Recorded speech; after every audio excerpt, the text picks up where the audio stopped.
Desde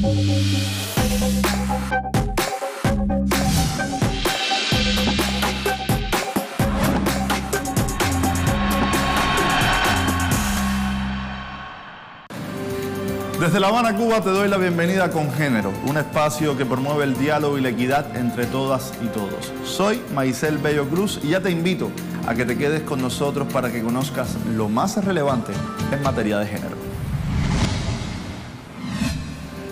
Hoy, en nuestro tema en perspectiva, hablaremos de cómo los parámetros estéticos impuestos por el sistema binario limitan la expresión de género de las personas transexuales. En Batallas por la Equidad contaremos sobre la comunidad Muche y su lucha por la visibilización de su identidad. Y en nuestra sección Cultura con Género conoceremos el trabajo del artista del performance de identidad Muche, Lucas Avedaño.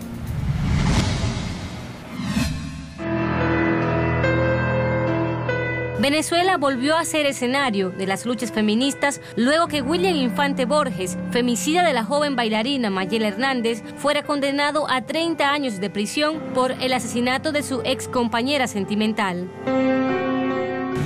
¿Por qué sensibiliza? ¿Por qué moviliza a la sociedad venezolana? Bueno, porque es una mujer venezolana joven, entusiasta, trabajadora. El hecho que conmocionó a la sociedad venezolana se convirtió en referencia que movió a familiares, amigos y movimientos sociales a salir a las calles y unificarse contra la violencia de género. Asimismo, la familia de la lideresa comunitaria Sheila Silva logró justicia con la condena de 29 años de cárcel para Ángel Mosquera por femicidio agravado, delito contemplado en la Ley Orgánica sobre el Derecho de la Mujer a una vida libre de violencia.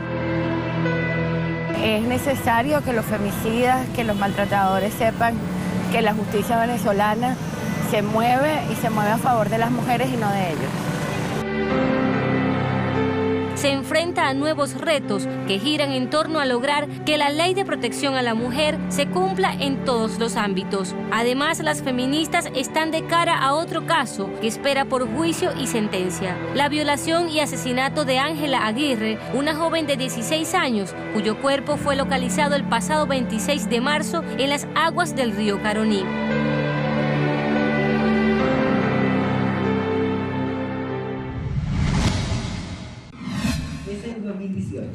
Cualquiera de ellas podría ser la próxima asesinada.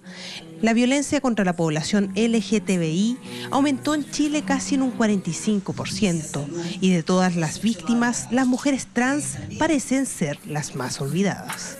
Aunque se hable de la población trans, aquí nosotros lo hemos encontrado con todas estas documentaciones y la violencia que es dirigida hacia el género.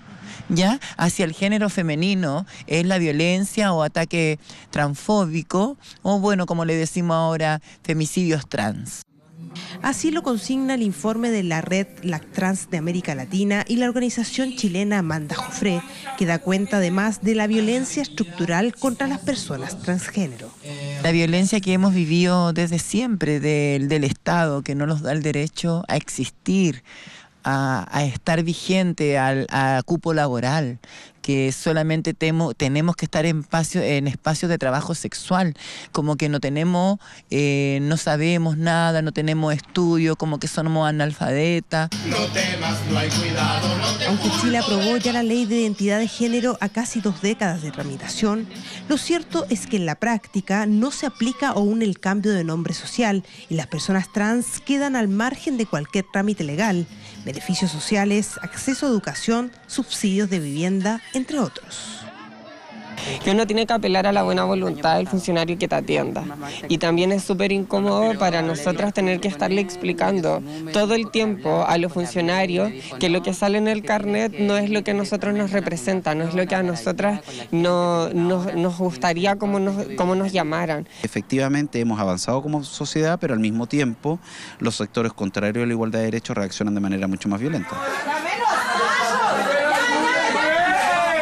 Y la evidencia está a la vista. Los ataques homofóbicos y transfóbicos en Chile se están haciendo habituales a plena luz del día.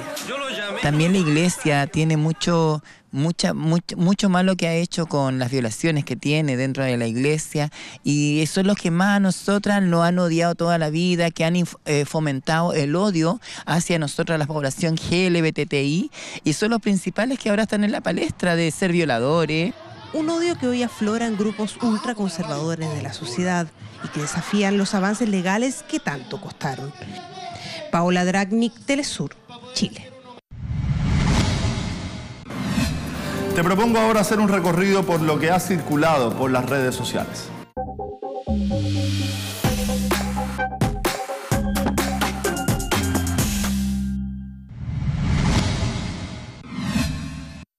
La red social Twitter fue la plataforma que feministas venezolanas y familiares de Mayel Hernández utilizaron para celebrar que se hiciera justicia por el feminicidio de la bailarina asesinada por su pareja. Los movimientos feministas activados exigiendo justicia. Hacemos públicas las necesidades de protección y acción por parte del sistema judicial.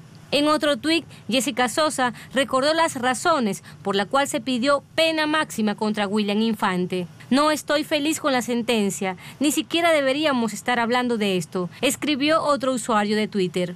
Esta misma red fue utilizada por el colectivo LGBTI de Ecuador para denunciar que adultos mayores LGBTI viven en abandono y sin redes de apoyo.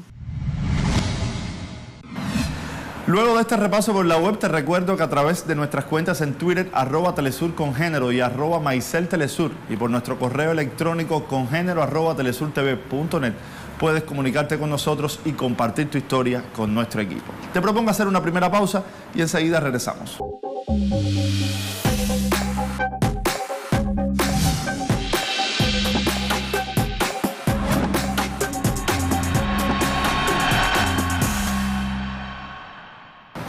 Hoy, en nuestro tema En Perspectiva, profundizaremos acerca de las consecuencias de los parámetros estéticos que impone el sistema binario en la expresión de género y cómo esto influye en la forma en que las personas de la comunidad transexual manifiestan su identidad. Acompáñame a conocer un poco más sobre este tema.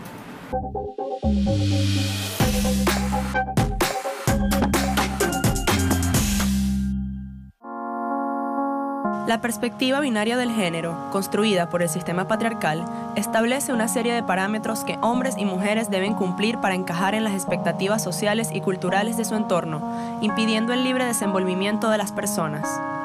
El sistema binario ha decidido qué es lo femenino y qué es lo masculino, asignando a las personas ciertos comportamientos, oficios y maneras de lucir según su sexo asignado al nacer. La comunidad no binaria y sexogénero diversa es la más afectada por estos estereotipos. En el caso de la comunidad trans, su expresión del género se ve condicionada por las convenciones socioculturales de lo que significa ser hombre o mujer.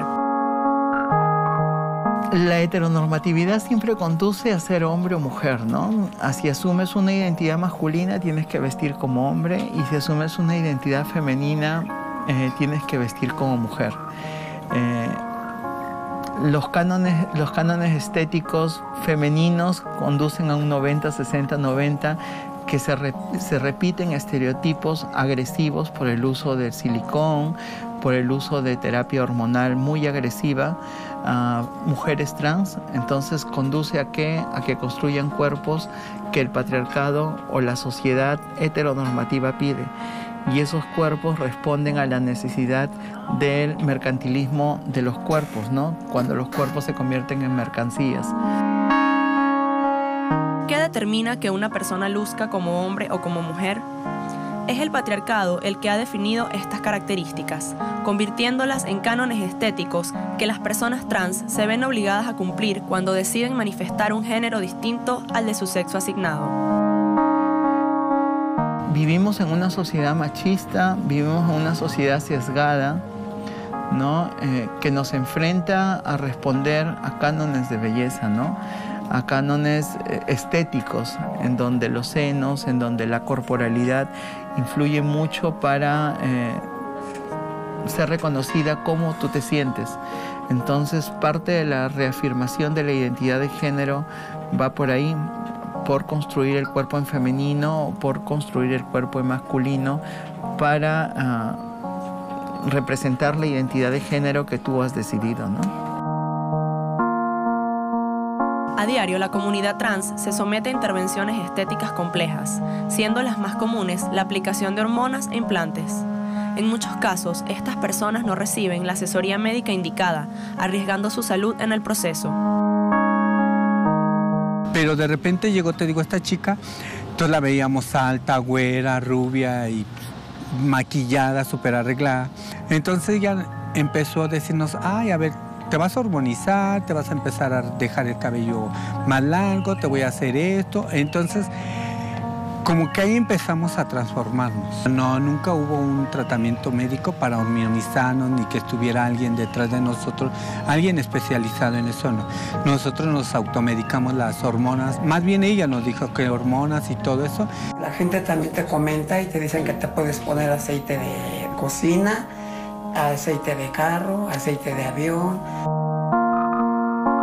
En su búsqueda por alcanzar las características físicas que desean, muchas personas de la comunidad trans arriesgan su vida, pues en muchas partes del mundo el Estado aún no está lo suficientemente sensibilizado y las políticas públicas no consiguen garantizar el derecho a las personas transexuales de realizar los procedimientos correspondientes a su transición de forma segura y respetada. Lo ideal debería estar a cargo del Estado, teniendo una norma técnica de atención integral para personas trans dirigida para terapia hormonal. Entonces, esos servicios que los dan las clínicas estéticas debería darlas el Estado.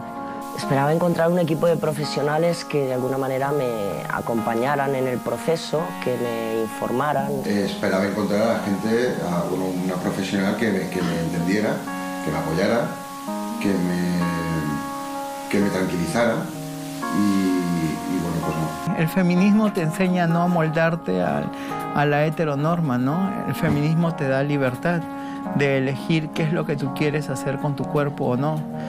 Y en una de esas elecciones está, por ejemplo, no inyectarte aceite de avión en el cuerpo, no administrarte hormonas sin medicamento, hacer acompañamiento de terapias hormonales si son necesarias, y cuando tú lo decides hacerlo, no por satisfacer la heteronormatividad o lo binario, como lo decías, sino por construir tu identidad de género que vaya de acorde a tu sentir. La ley, el Estado y el gremio médico son instituciones sesgadas por el pensamiento patriarcal.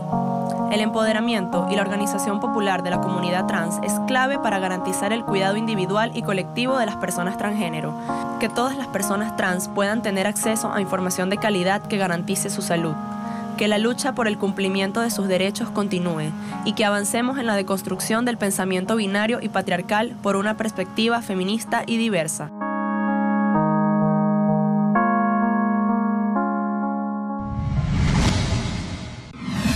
Sin duda, la hegemonía estética influye directamente en la expresión de género de la comunidad trans. Veamos ahora algunas cifras de procesos de reasignación de género por los que pasan estas personas.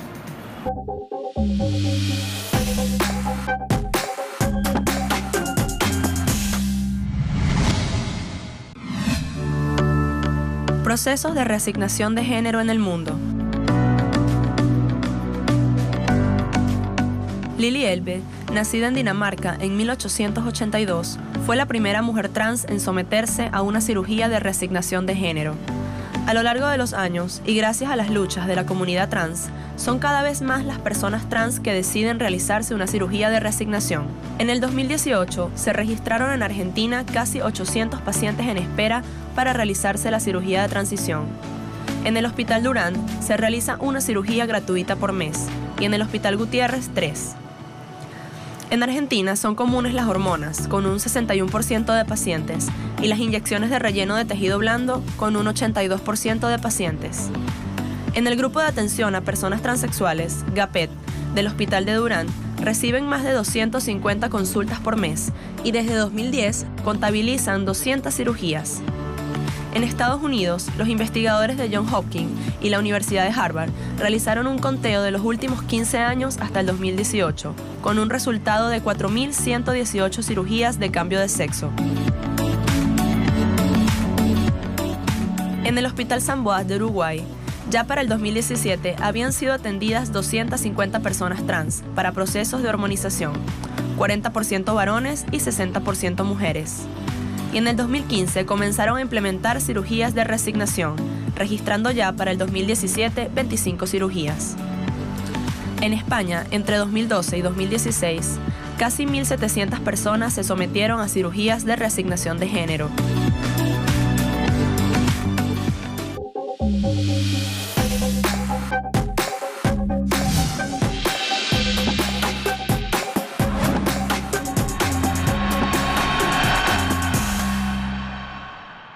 nuestro segmento Batallas por la Equidad te propongo conocer sobre la comunidad Muxe, una expresión del género muy arraigada en la comunidad de Tehuantepec, en México.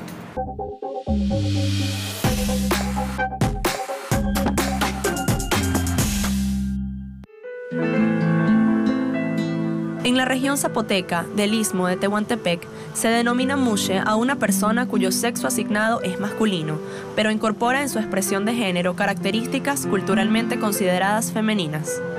El término Muxe proviene de la palabra mujer, una derivación fonética que los zapotecas comenzaron a usar en el siglo XVI. Ser Muxe viene de una identidad cultural, histórica, que tiene que ver con los hombres que biológicamente son hombres, pero que crean una identidad femenina y toman propios los roles establecidos femeninos. Y la persona Muxe nace con un don. No se crea. Lo otro son preferencias. Eso se elige después. ¿Con quién? ¿A qué horas? ¿Y dónde?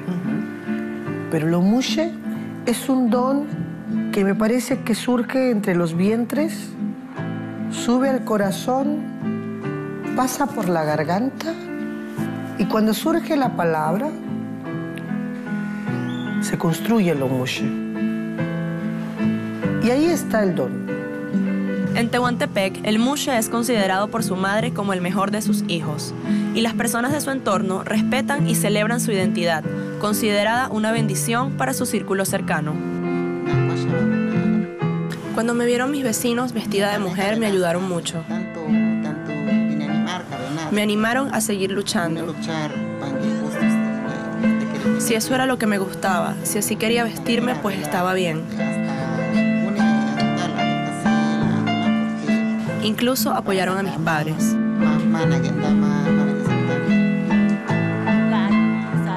Cuando mi hijo tenía 5 años, recuerdo que a la hora de la sandunga, a las 12 del día, él escuchaba la música y corría a traer una de mis enaguas.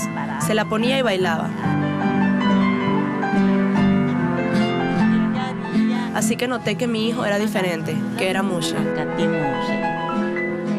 Y ahí empieza la madre a empezar a darle el primer empujón hacia el mundo exterior del Muxe.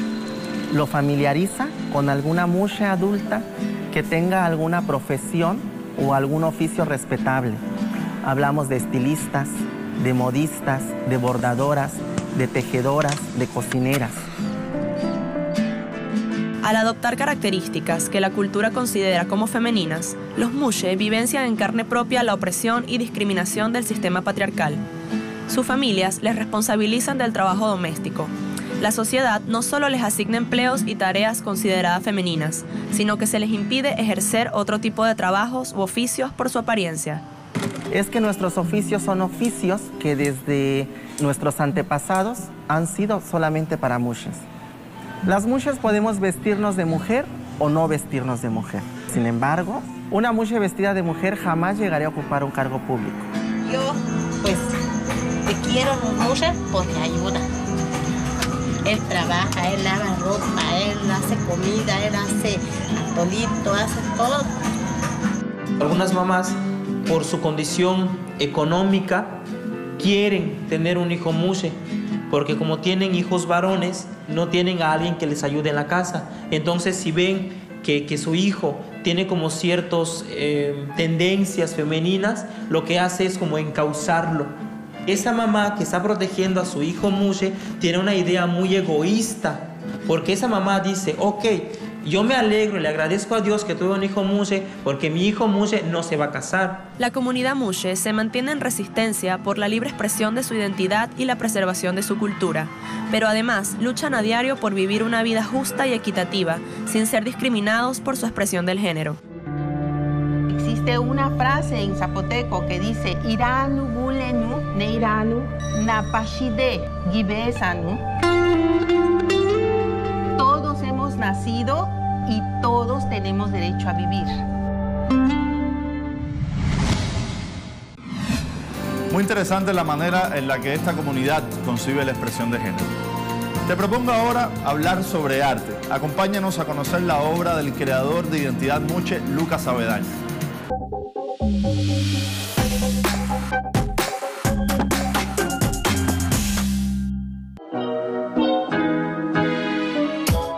Lucas Avendaño nace en Oaxaca, México. Es antropólogo, actor, bailarín, poeta y artista de performance. Es mushe y hace del arte una herramienta para visibilizar la identidad y expresión cultural de la comunidad en Tehuantepec.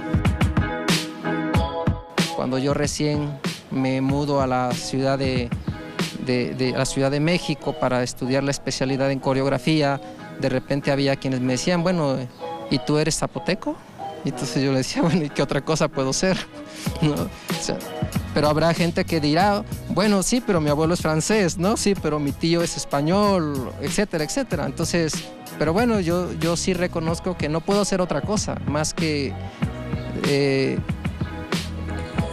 todas las posibilidades de las que me ha dotado el lugar donde he nacido, las condiciones en que he nacido, por qué me llamo Lucas, que me hayan parido un 8 de diciembre, etcétera, ¿no? Y todo eso se ha desdoblado de tal manera que ahora repercute en la manera en que yo me apropio del espacio performativo para hacer un ejercicio de la escenificación. En su obra artística, Lucas entreteje las categorías género, sexualidad y etnia para exaltar la idiosincrasia de su comunidad, partiendo de su propia experiencia como persona mushe, identidad que en sí misma representa la articulación de condiciones como la diversidad sexual y la etnicidad.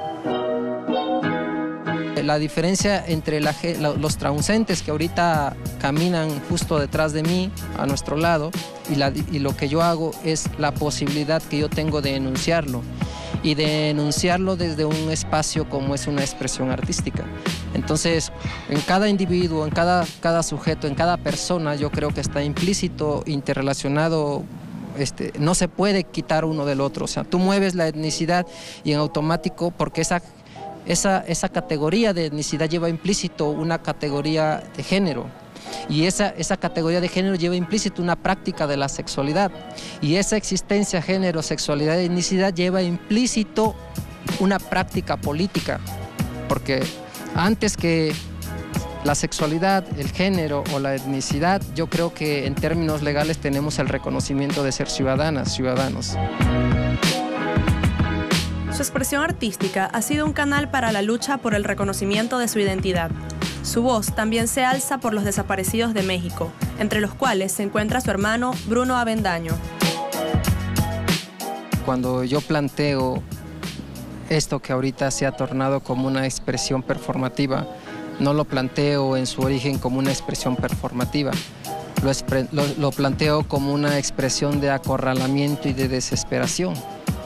Es decir, pese a que nosotros veníamos insistiendo a la Fiscalía General del Estado de Oaxaca que el caso específico de mi hermano Bruno fuera traído porque considerábamos que era competencia de la Unidad Especializada de Desaparición Forzada y no lo hacían, tuve que entregar una queja al Consulado de Barcelona, España, al Consulado de México en Barcelona, España, mediante esta manifestación artística que no tenía otra finalidad más que llamar la atención de la prensa para evidenciar el estado de derecho en que nosotros nos estábamos encontrando al encontrar oídos sordos por parte de las autoridades en Oaxaca.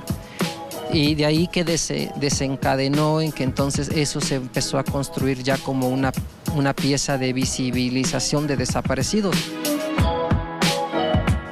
La obra de Lucas es orgullo para la comunidad indígena de Tehuantepec, para las personas de identidad mushe y para toda la comunidad sexodiversa del mundo entero. Y es ejemplo de que es posible luchar desde diversas trincheras y el arte es una de ellas. Y con la información sobre esta artista ya nos despedimos. Recuerda que puedes ver esta y otras emisiones en nuestra página web www.telesurtv.net, así como en nuestro canal de YouTube Congénero Telesur. Te dejamos con buena música. Nos vemos en una próxima entrega de Congénero.